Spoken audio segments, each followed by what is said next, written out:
Hey guys, welcome back to DC Extra. My name is Chris. Today we're breaking down The Flash Season 9, Episode 2.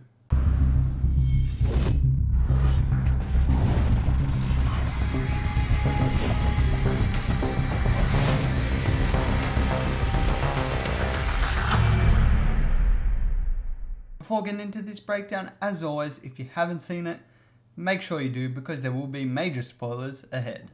This episode picks up right where the last one left off, with this new Caitlin, who will be named later, but for now is called Snow, and she has no memories, wants to figure out who she is. Mark says that Caitlin is dead, however, he has a plan to bring her back to life, and in order to do this, needs a stable power source that Team Flash will help him procure. Chester and Allegra have an awkward interaction after their kiss last episode, but they plan to talk about it later. Joel explains the reasoning for his wanting to leave Central City. However, him and Cecile are yet to make a decision on that front, as Cecile can't come to terms with abandoning the city and the people in it.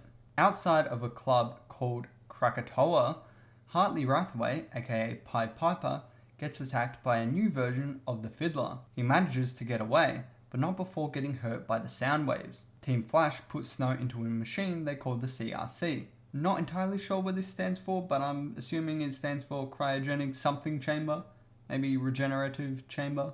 However, this machine starts hurting her, and Barry then takes her out to stop the process. We learn that the reason this went wrong is because Mark was trying to bring back Frost and Caitlin. However, the stress of bringing back two people was too much to handle. An intruder alarm isn't sounded in Star Labs, due to Hartley Rathaway, who turns to Team Flash looking for medical attention. And he also informs them of the Fiddler. He is also able to confirm that this is not the original Fiddler that we saw during Season 4. And we are yet again seeing another villain's legacy who is being carried on by a new person, after Captain Boomerang in the last episode. The Fiddler is confronted by Red Death, who we saw briefly at the end of last episode. But here we get to see a lot more and hear their voice. And even though it is distorted, it sounds like a feminine voice, strengthening my theory that this may be Ryan Wilder under the mask. Snow confronts Hartley, and here we find out that Hartley plans to kill the Fiddler to protect his boyfriend Roderick.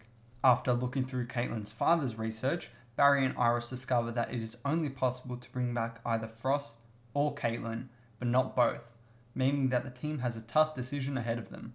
Mark, Allegra, and Iris vote to bring back Frost, while Chester votes for Caitlin. However, this decision is still in limbo while Barry makes up his mind. Instead of deciding one way or the other, Barry lets Snow decide for herself. And also an interesting side note is that Cecile can't feel Snow's emotion.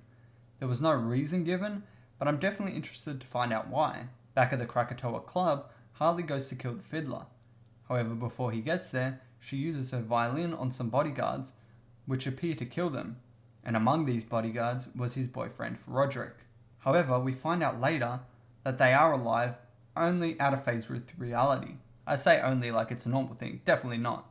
Before Hartley is able to kill the Fiddler or hurt her otherwise, the Flash steps in and knocks her away from her weapon. However, this doesn't do much good as she is able to produce sound waves similar to the Black Canary without it. Hartley then blasts her with his gauntlets. However, Barry stops him from delivering the killing blow, through showing him that his boyfriend, along with the other bodyguards, are still alive. Using the gauntlets, they bring them all back into phase with the rest of reality, and in doing so, fixes his heart, which was hurt during his first fight with the Fiddler. Captain Boomerang stops by and disorients the Flash, while he and the Fiddler steal Hartley's gauntlets. Snow ends up deciding who she wants to bring back, and it turns out she doesn't want to bring anyone back, and wants to live out her own life. She also decides on a permanent name, based on her father's research, that being Keone. Team Flash is accepting of this decision, however Mark is not, and after Hartley destroys the CRC, Mark threatens to take down Barry next time they see each other. The episode ends with Captain Boomerang using Hartley's gauntlets on a speedster, who is now confirmed to be Red Death. However, we still don't know who is under the mask. Red Death says that the Flash disgraced them and Central City will pay as a result, meaning that the villain must have come from the future, since the Flash has never met them. It is also possible that they originated from a different Earth, but since Crisis we don't really know the status of the multiverse. But anyway, that is it for this episode, and therefore this video. So I hope you did enjoy. If you did, please consider leaving a like and subscribing for more content like this. But until next time, this has been Chris, and I'll be seeing ya.